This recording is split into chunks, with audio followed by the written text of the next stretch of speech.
भगवान अवतार लेकर के आए। नारद ने बीड़ा को बजाकर भक्ति का रंग दिखा दिया। भक्ति का मतलब क्या होता है, गुरु का मतलब क्या होता है। सतयुग के बाद लगता है त्रेता कहना है।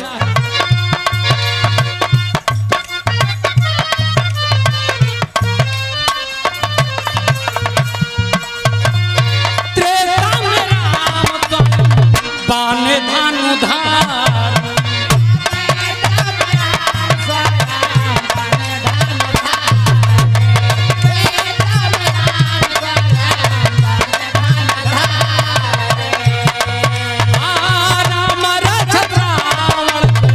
कैले संघा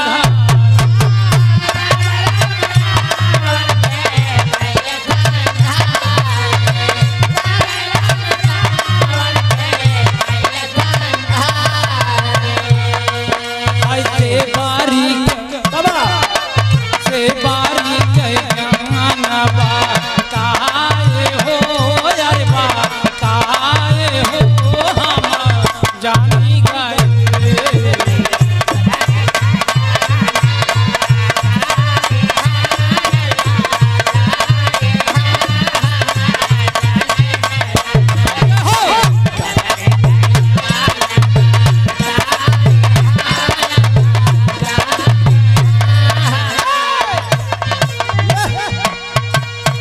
त्रेता में मर्यादा पुरुषोत्तम भगवान अवतार लेकर के आए।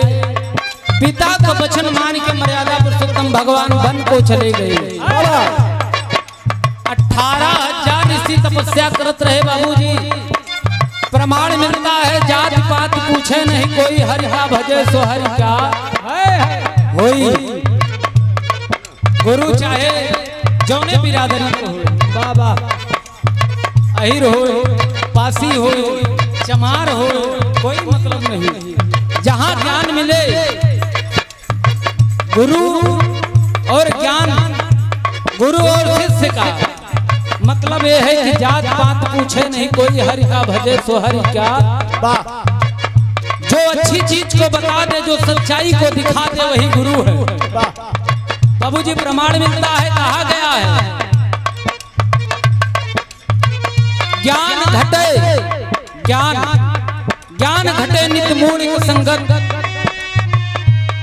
तेज घटे पर नारी का संगत। तो ज्ञान अगर बढ़िया मनई से मिल गया तो आपके बढ़िया ज्ञान बताए। तो संध्या सवेरे चौराहे बाजी वाले से मिल गया तो एक चीज बताई है, चला जाओ चली टाइम होगा, बच्चे 100 ग्राम ले ली जाए, चला जाए घरे। अगर मौसम ठीक बा ना वहां अपना मार खाते हैं, जेका बेचारे किया है हो गरिया। गुरु से बढ़िया शिक्षा प्राप्त करो। मर्यादा पुरुषोत्तम भगवान ने सेवरी जात के भिलनी इंतजार करते रही। अगर भगवान आई हैं तो हमारे घर पर आएंगे, हमारे द्वार पर आएंगे। सवेरे उठ के खरौचा ले के रास्ता बाहर आई। मर्यादा पुरुषोत्तम भगवान 18,000 ऋषि को छोड़कर सेवरी के दरबार में पहुंचकर ज्ञान को दे दिया। प्रमाण मिलता है आज रामायण वेद पुराण गवाही है बाबूजी। त्रेता के बाद द्वापर लगता है कहना हमारा बाबा।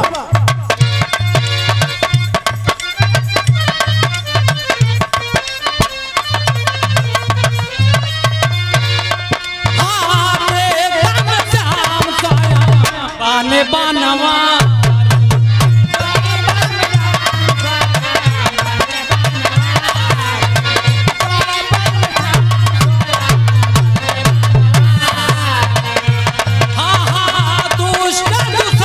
खींचे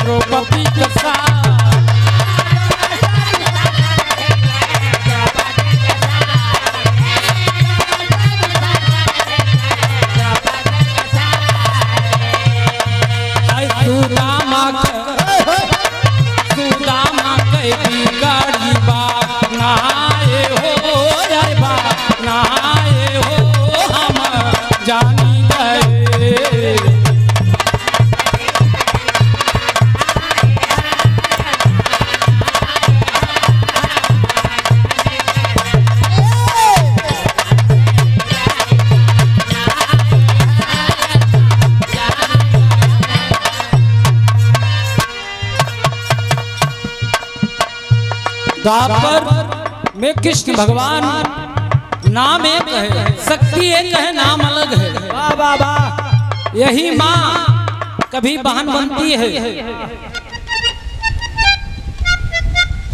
आप प्रमादड़ी हमारे आदरणीय गुरु जी आप जी के कर कमलों द्वारा बहुत से माया आशीर्वाद और रुपया चरणों में नमन है। जनता जनार्दन के चरणों में प्रणाम। आज मुलाकात बराबर होनी जरूर थी बाबूजी आप लोगों को। हमारे छोटे अनुज, हमारे छोटे भाई देवेंद्र यादव उर्फ बजरंगी,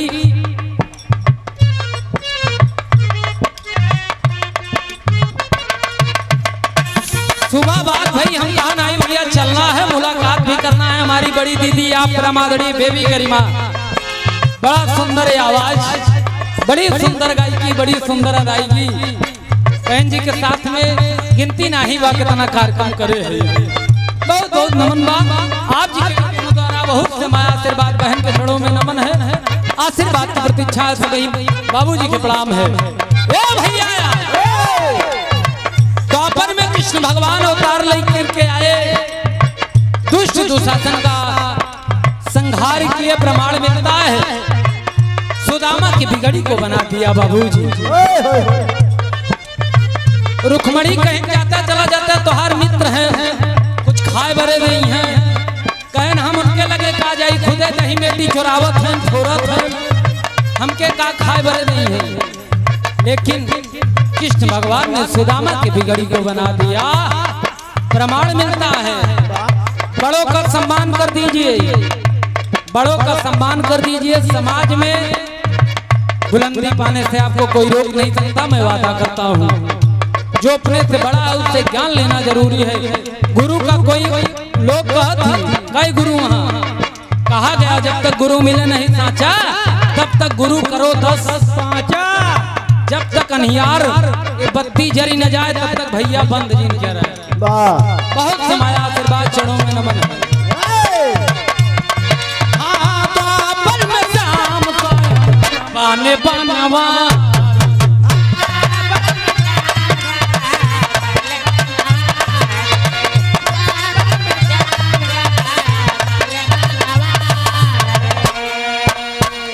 दुष्ट दुशासन खींचे द्रौपदी के साड़ी।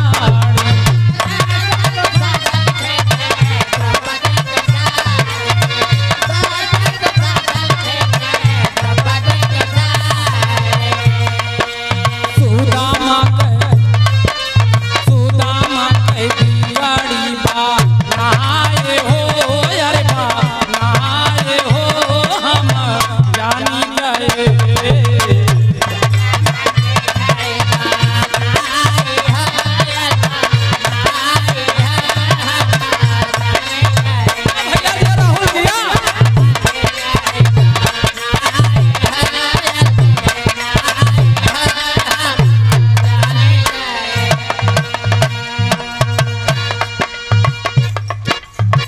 रविदास महाराज अपने कठौतम बढ़िया चमड़ा भे है।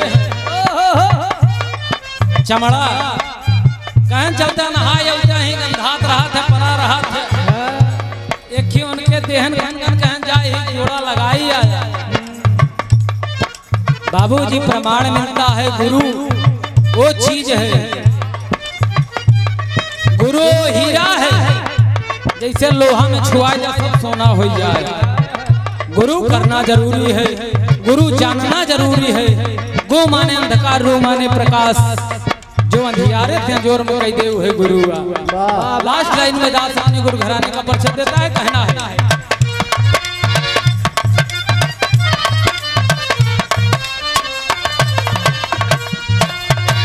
राम का सदा भाई ने स्वर्ग पर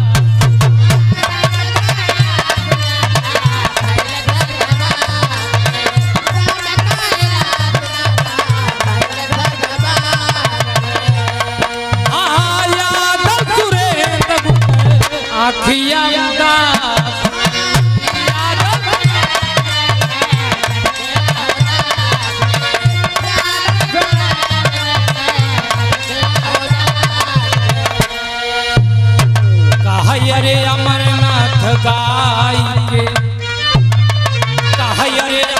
नाथ गाय के नाये हो अरे नाये हो हम जानी गा